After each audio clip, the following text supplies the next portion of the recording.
Yeah, so somebody asked a question about graying of hair and what can be done to prevent it further from happening.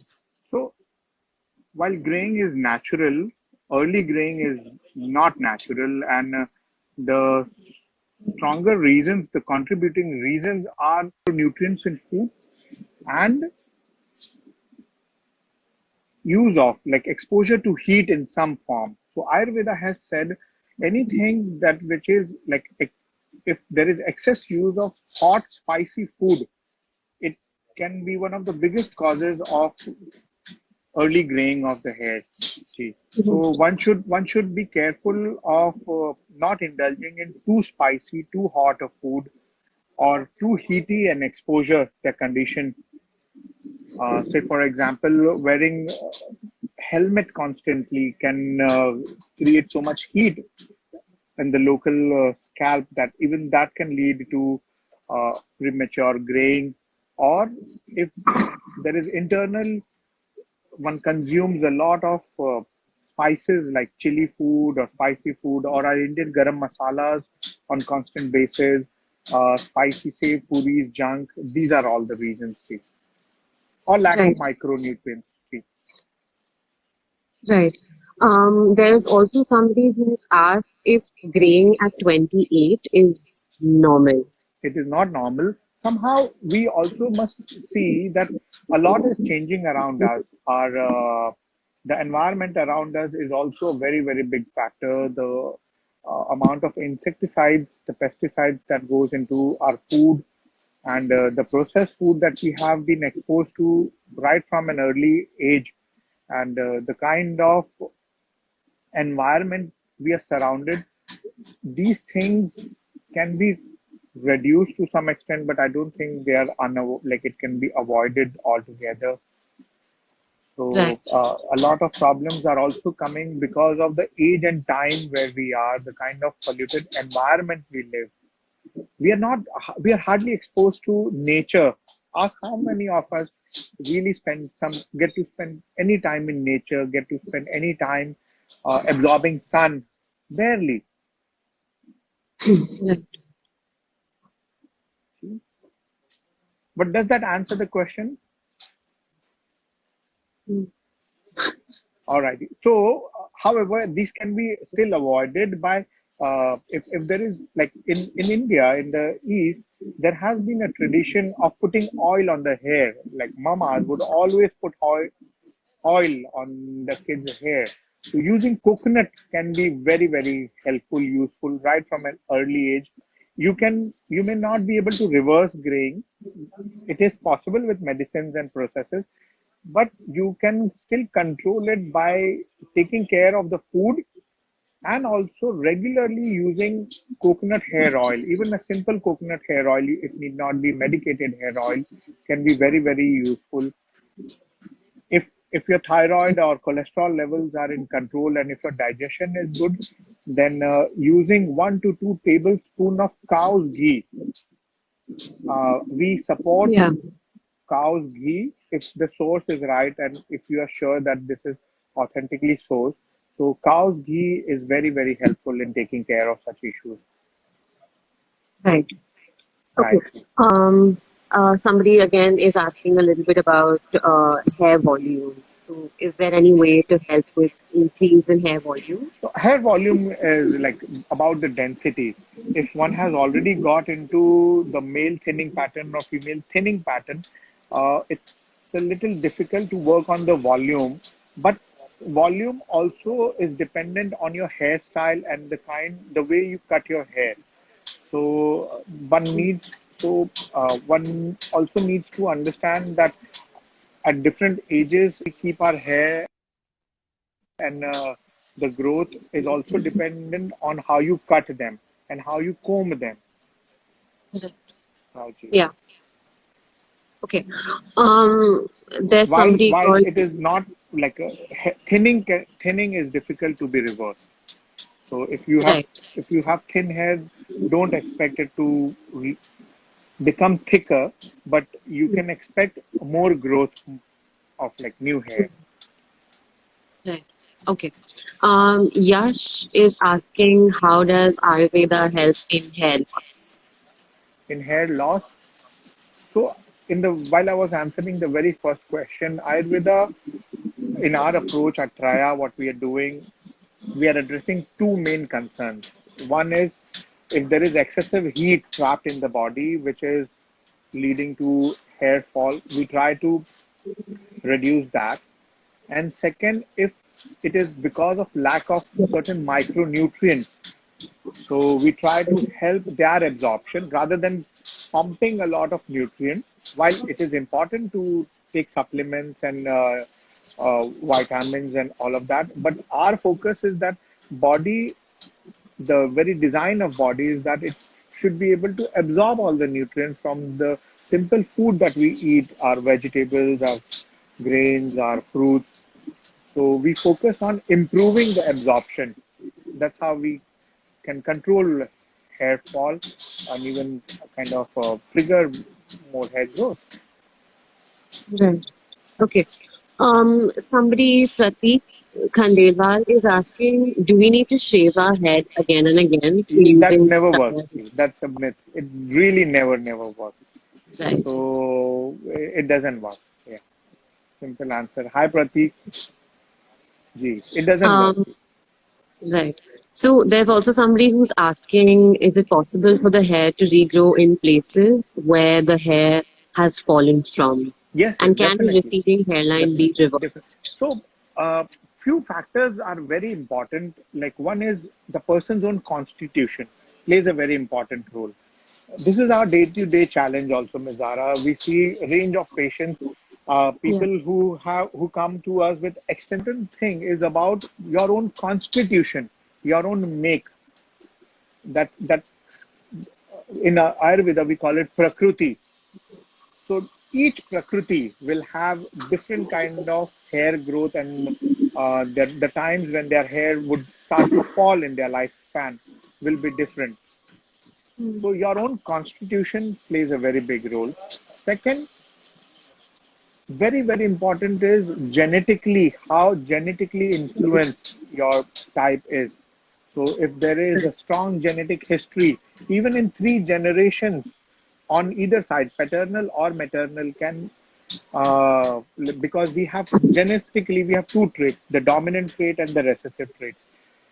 So even if your fathers or your brothers, you have not seen that. But if in the previous generation you see there has been someone, so you might be carrying those genes and it might be active or dominant one in yours and acting up. So while these two are very big, like they play a very important role, again we are emphasizing your the environment around you, your food, nourishment, and your exposure. They decide how soon this can set in. So I think genetically we do not have much control. Yes, constitutionally, the more you understand what your body type is and start to follow regimes which will keep you more in, which will keep you in deeper balance and sync with your body type can be helpful. And learning these two dimensions, the right nourishing food and the environment that you need to create, the therapies, which is like oiling or nasal drops, things like that. Yeah. Okay. Pratik asks again that my grandma told me to put castor oil in my belly Yeah. button to Now that control. okay, so castor oil is the same purpose it serves, Pratik, which is about because again belly button, like we were speaking, if nostril is a portal to a body inside, eyes, ears are all different portals. Our belly button too is a portal, right? And something like castor oil, uh, we use a lot of different oils basically. So if you use that in your belly button, somehow it helps strengthen the gut. It helps its absorption helps a lot of vata related problems if there is dryness induced issues. So that can be definitely very helpful. It solves, so it begins to solve some digestive issues, like not all the digestive issues. It will solve some digestive issues. And if your digestion gets solved, health problems, including hair fall problems, can be also solved. Right. So yeah. Okay. Um, what about eyebrow thinning? Somebody is asking, what about eyebrow thinning? Oh, no, that is very very uncommon, and it cannot be treated like how we treat hair fall because the scalp and the follicles over here, the very anatomy on the scalp is completely different, while on the eyebrows and the beard is completely different. One may now this might be a very uncommon and it's a rare condition. You might need to individually assess that, need to look into other issues. We may have to rule out if there is alopecia areata or condition like that, right? uh, in Ayurveda they have said people who use excessive salt or salt and char. They said lose their eyebrows are thinner. They have very thin mustaches or beard. So I am reminded of my lectures then. A lot of Mongolian or Chinese people they had this practice of using salt in milk, and the problem of salt, excessive salt, is that it makes you lose a lot of your hair. So maybe if this information helps you, just check if there is excess salt in your food, or if you don't need salt in the food and you can do with that which comes with the natural minerals. Right. Salt, Okay. Ajinomoto, Chinese food, a lot of our processed food have excessive salt. Pickles have excess salt, chutneys, poppers. Yeah. Avinash is asking again, can coconut oil be used along with minoxidil? Not at the same time, but while you're on a certain treatment, because the scalp would need some time to process a certain thing that you have used on it, and you will not. So I think with a gap of 3 hours, 3 to 4 hours, it should be safe. Ideally, Right. you should use coconut oil more at bedtime so that when you are rested and you shouldn't be carrying an oily scalp or hair outside because it just attracts a lot of dust to settle and clog the pores, right? So that's why the ideal time for oil application is evening or night, and the ideal time for minoxidil should be post your shower bath, or you've slightly kind of semi-dried and then use the minoxidil. So this is how you can sort out these timings. Bilal is asking, what do you think about hair affected by telogen effluvium to male pattern? While we decided that we will keep this session more rooted in Ayurveda, since it's the power of Ayurveda, uh, that there can be technical terms, and these are all medical terminologies. I may take you deeper into understanding these things, but they will not be very helpful for you to get a solution. So while that this is a problem, the solution is that there has to be a line of treatment that you need to do, that you need to follow to take care of this. And hair fall also comes to us like annually or 6 monthly in a certain phase. So if someone can be patient to wait for 6 weeks to see a certain phase come and go, I think it will be very helpful. Right. Okay. Um, Somebody asks, is it okay to leave hair oil overnight? Yeah, yeah, absolutely okay. It is in fact very healthy.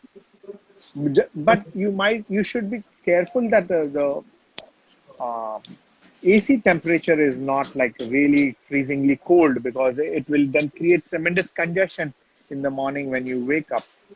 Applying like massaging the scalp is a wonderful thing, and it can take you Hmm. deep. It can create so much and rip.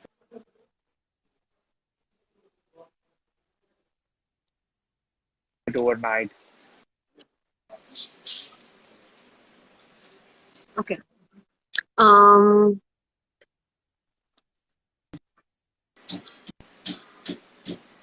Mayank is asking, does fasting help balance the doshas? And can Of we course, follow Maya. intermittent fasting? Definitely, fasting definitely helps, not just helps balance the doshas, but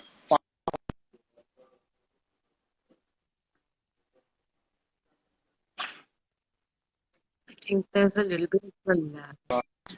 how intense, what is the intensity of your hunger? Because uh, if like people who do, hi, am I audible, Ms. Zara? Did you I lose think me? there's a little bit of a lag. Okay, so fast, I will repeat, fasting is very, very healthy, very, very safe for everyone.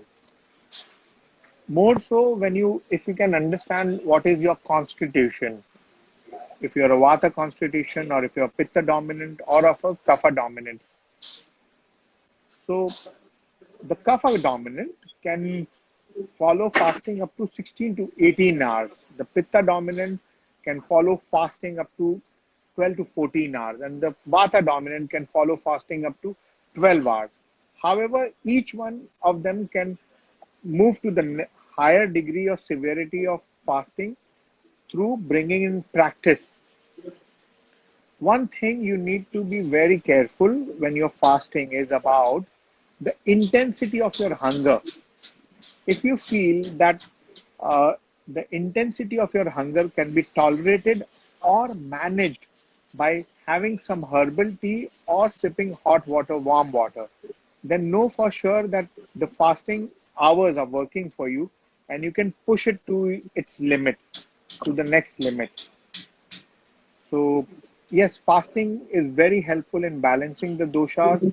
Fasting is a wonderful detox and cleanse, and we strongly promote all kinds of fasting from 12 hours to 18 hours, depending on what condition one has and the constitution. Right. Okay. Um, Ajay Mundra is asking, need to know how smoking cigarettes affects the hair. Very, very badly, because here, when we are trying to look at the positive factors which is rooted in heat, like our sources of how does smoking is something which causes excess heat everywhere in all the systems, and more so for the nervous system. People do not know that the like apart from other medical problems of the smoking creates serious nervous system related issues. The amount of brain fog and the amount of toxicity it creates in the brain is far more greater and faster than it does in the lungs. So, and not just that, the repercussions of smoking are immediately on many other levels, because it makes you lose your appetite, it makes you compromise the way you digest food, and hence everything goes for a toss. So your ability to digest what you are digesting, and its impact on the liver, because there is high nicotine content also. So multi systems go into compromise. So smoking is seriously bad, Right. and Amrita, immediately a big contributing factor for hair fall too. Yes, come to the next right. question, please. So Amrita is asking, how do we know our dosha type?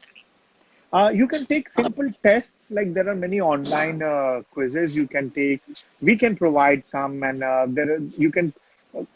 All you need to do is answer some questions, and uh, at the end of it, you can do a sum total, and the very answer will tell you what dosha you are. Maybe I think this is wonderful, Ms. Zara. What we can start from here is we can also provide uh, constitution analysis for people, and based on that, we can also provide uh, what is that will help them achieve their balance if they fall in a certain constitution category, Yes. even if it may not be 100% accurate.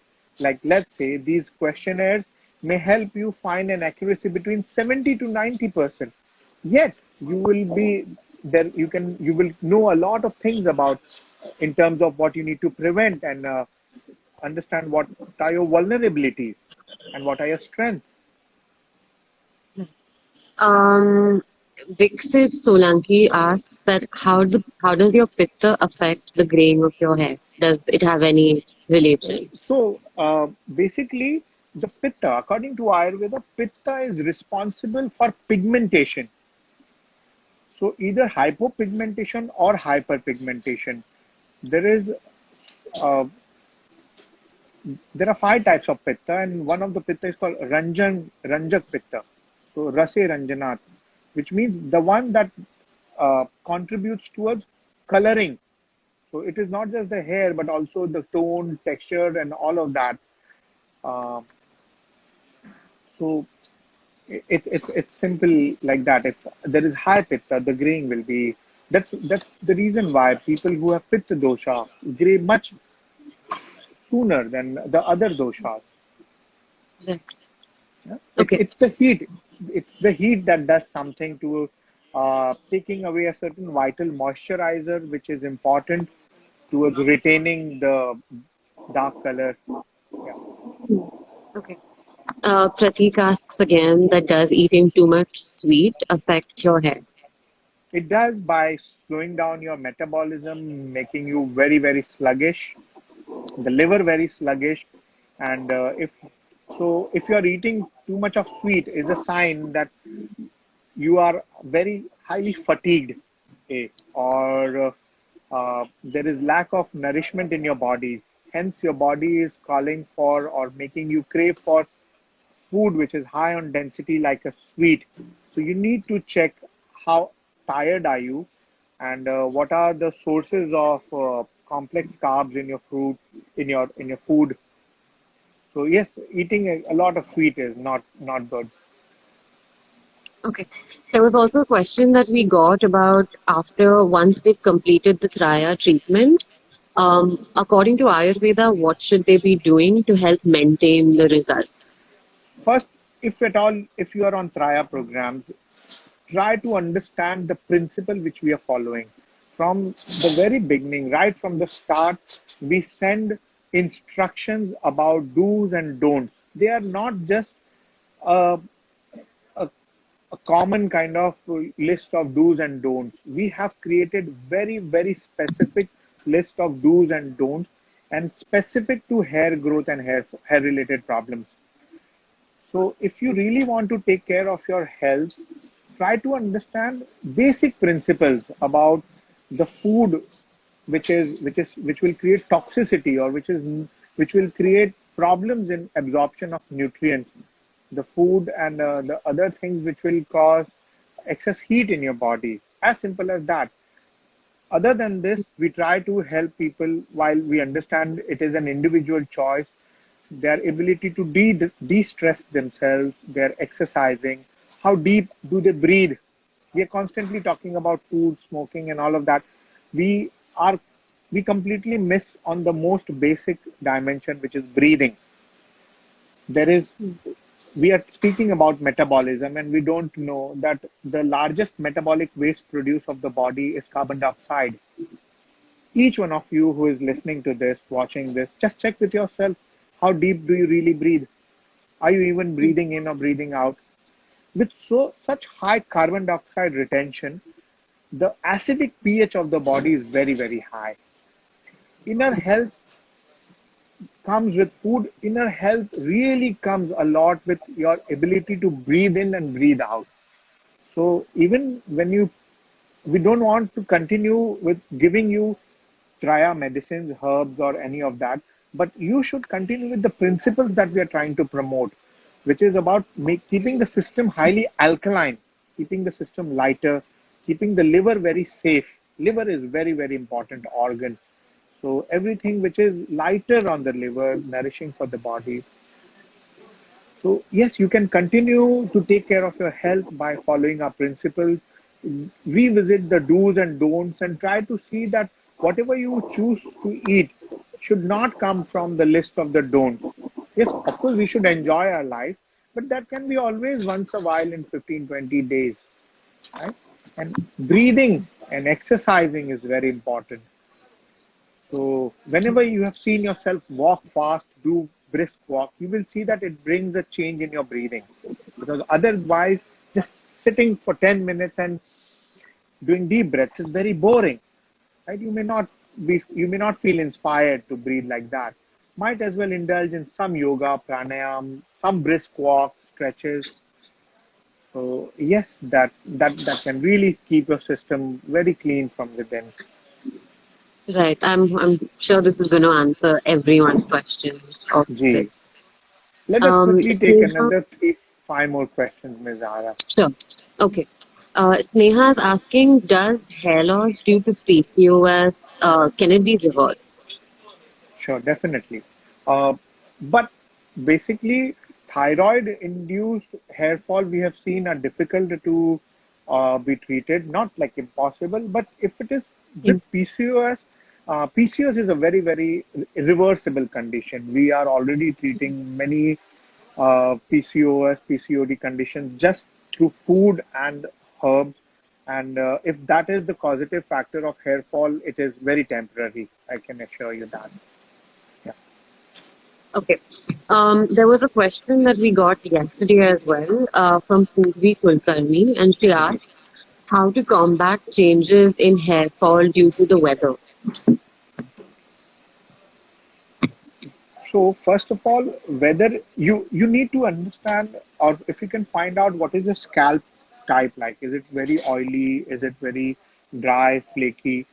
There are certain essential oils which can always act as scalp nourishment. And if there is, I can share some information. Like if there is very extremely dry hair, so you can use something like a wheat germ oil, few drops mixed in coconut oil, and just apply it on your scalp, and that takes care of the dryness in the scalp. There are some other oils like it's called motia rosha, and that oil is excellent when there is excessive hair fall, so it triggers new growth.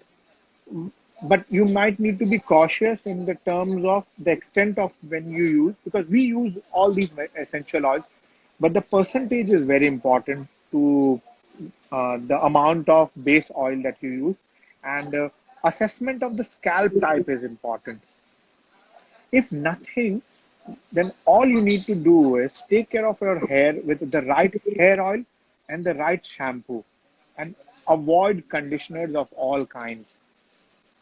Mm. So the right shampoo and the right hair oil can really keep you safe in changing weather, or in the change of environment also. Say for if you've traveled from Maharashtra and if you've gone to Chandigarh or UP or Delhi, the climate, the weather there is extremely dry right now and very, very cold. It will start, if you have a sensitive scalp, it will start to show immediately. So I think shampoo and the hair oil. Right. Okay. There was another question that we got. Is being on a vegetarian diet better than a non-vegetarian diet? There's no problem about being non-vegetarian. None at all. While I'm myself a pure vegetarian and we promote vegetarianism, the issue is the amount of spices that is used to prepare non-veg food. And not just that, a lot of micronutrients that comes with vegetarian food might be completely missing with the non-veg food. So if you, like, let's say, if you eat non-veg, but fruits are missing, other vegetables are missing, micronutrients missing, then it is cause of concern. If your non-veg food, because that's what I have got to see, is prepared with a lot of spices, which is against our principles, then it won't work. One of in the list of don'ts, we have mentioned strictly no mutton, fish, because they are very heavy to be digested. Someone who is athletic, who regularly exercises and has a good metabolism, they are the ones eligible for non-veg like this. While we do suggest egg whites and chicken, but prepared in a very different way and without using oil or spices, they can be very healthy. But with a lot of vegetables. If you like, let me make a rule today. if we have to say that in your entire plate, if the thumb rule for micronutrient is that 70% of it should be vegetables, cooked or uncooked. And that way, 70% of your food throughout the day should only come from vegetables and fruits for the time and age where we are living. Okay, if anyone can just simply follow these thumb rules, they can stay completely free from going to doctors or even consultants like us. You would never need. This is a thumb rule, and it's very, very simple. It all you need is just common sense for this. Hmm. Okay. Someone also asked if thyroid causes hair Yeah, loss. I just answered that. It does. It seriously does, because thyroid and repercussions of it on hair fall is very, very serious. So Hmm. you should actually focus on now. Thyroid is again can be controlled and largely and can be reversed also with the right food, right diet, and systems followed. And uh, as your values start to come down naturally and your need to take the medicines is reduced, it is very much possible with very right specific hair treatment, you can see hair growth and also be able to arrest the hair fall. Okay. One question that I have gotten multiple times while speaking Ji. to customers is that does home remedies have any effect on your hair? What kind of home remedies should people reach out to if at all they Right. should be So doing? when we are looking at alkalizing the system from home remedies, you can choose coriander seeds. Coriander is excellent. Fennel seeds are excellent. Chia is very, very good. Green cardamom is very good. Jaggery in very small portion is very, very good. So, or you can create a mixture of all of this. Like, let's say you can take 1 teaspoon of coriander seeds, 1 teaspoon of fennel seeds, some chia seeds. You can take one or two cardamom, one clove, mix all of this together and add some jaggery and take 1 tablespoon of this portion once or twice a day, empty stomach of before food. This is an excellent liver tonic. It keeps your system very cool from within. It takes care of all kind of acidic pH, acidity, Hmm. and uh, from the grains front, bones are very important since bones are very important for hair growth. Ragi, spinach, everything that is rich source of calcium like this.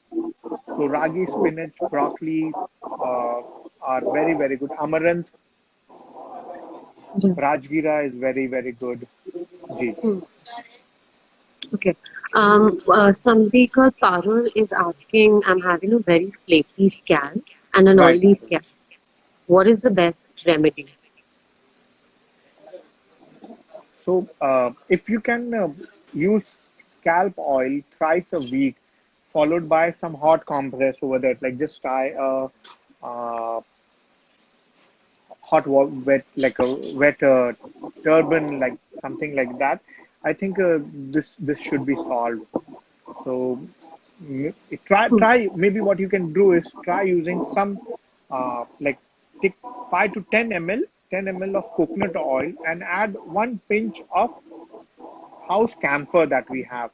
Slightly warm it and apply it on your scalp, only on the scalp, and don't over excessively oil the scalp. And do some 10-15 minutes of gentle massage everywhere on the scalp. Ideal will be if you ask your mom, sister, or your partner to do this, and do it thrice a week for at least 2 to 3 weeks. 80 to 90% this issue should get resolved. Hmm. And is dandruff like a temporary thing, or is it like you have Now, to live with? dandruff can be temporary if it is like if it is because you are not paying the right attention to your scalp condition.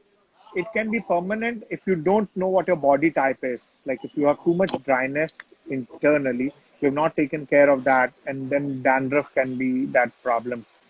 But however, no one needs to live with that. So the best thing is that when if you feel thirsty, You drink water. So dandruff can also mean that there is a thirsty scalp. Okay, it needs something. So it needs oil, it needs moisture of a certain kind. So internal moisture and external moisture can be very helpful. Right. Yeah. Okay. Now, somebody also asked that for a vegan, since he's a vegan, what is the source of keratin and biotin?